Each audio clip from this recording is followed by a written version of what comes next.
It was a little nerve-wracking to be going from the teacher to the student. I'm about to graduate my 19th class this coming spring. I think 30 students a class at 19 years. That's a lot of hygienists that we've graduated.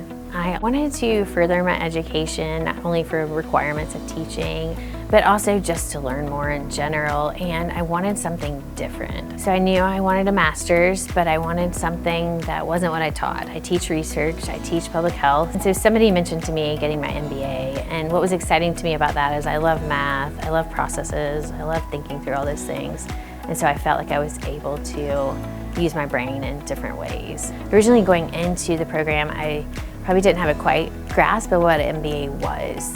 So an MBA doesn't teach you to be an accountant or do specific jobs. It is preparing you for management of people and knowing all of that information so that if somebody slid you a balance sheet, you would understand what is going on. I would say the biggest thing that I've learned from the program is I think very differently now.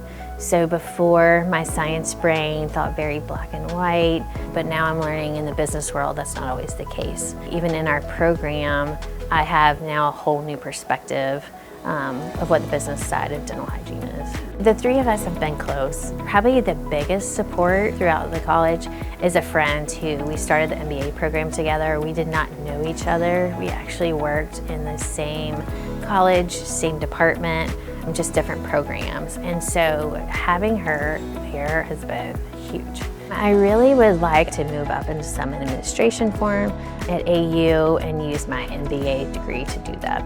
I want to be a part of the university. I just would like a new challenge and something where I can use my years of experience of education and take it to another level.